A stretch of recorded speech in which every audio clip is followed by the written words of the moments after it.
Good morning, students. Welcome to the SDM Inter College. This is your SST book, Culture Society. I am Kavita Sharma. I teach you SST. Today I explain the chapter 3rd. Why does the climate vary? जलवायु किस तरह से बदलती है उसके बारे में हम इस चैप्टर में पढ़ेंगे. The chapter is very lengthy, so I tell you some important points of this lesson. First of all the chapter is based on climate, weather and seasons. ये जो चैप्टर का जो मेन जो पॉइंट्स है वही मैं आपसे डिस्कस करूँगी क्योंकि चैप्टर काफ़ी लेंदी है. फर्स्ट ऑफ ऑल है क्लाइमेट. क्लाइमेट क्या होता है? क्लाइमेट इज़ द रेगुलर और average pattern of atmospheric conditions of a place over a long period of time. It should not be confused with weather and season. Weather is the atmospheric conditions of a place at a certain time. In other words, weather is the name of temperature, movement and humidity of air. Temperature is the measurement of warmth or coldness of air. Humidity is the amount of water vapor in the air. Climate क्या होता है? Climate बच्चों वो होता है जो एक long period के बाद चेंज होता है, जिसे हम जलवायु बोलते हैं. उसके अनुसार ही हमारे खान पीन में, रहन सहन में भी चेंजेस आते हैं. फॉर एग्जांपल, गर्मी के बाद बच्चों कौन सा सीज़न आता है? Rainy season. रेनी सीज़न के बाद विंटर.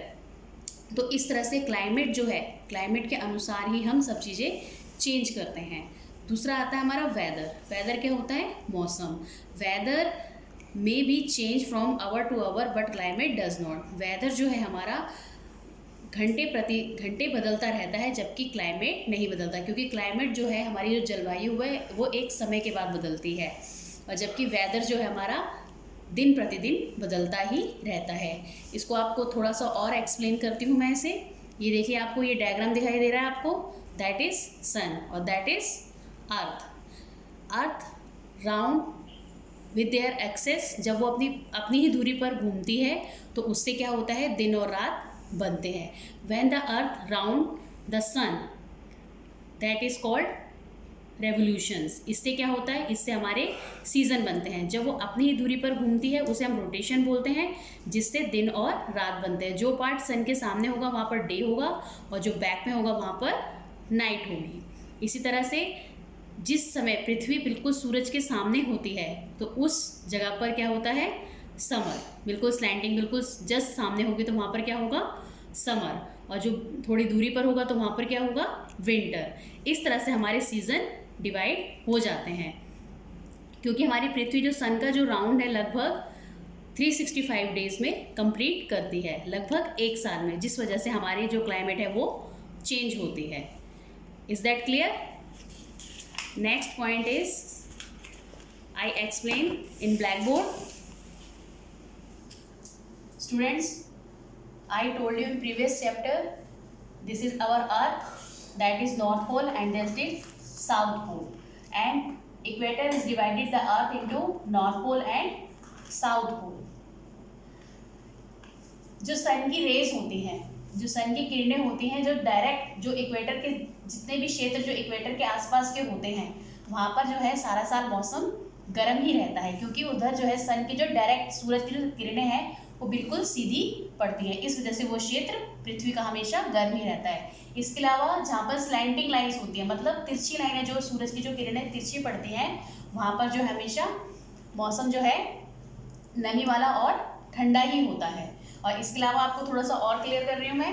आप इधर देखिए, this area of the earth is called torrid zone and that is temperate zone and that is fridge zone.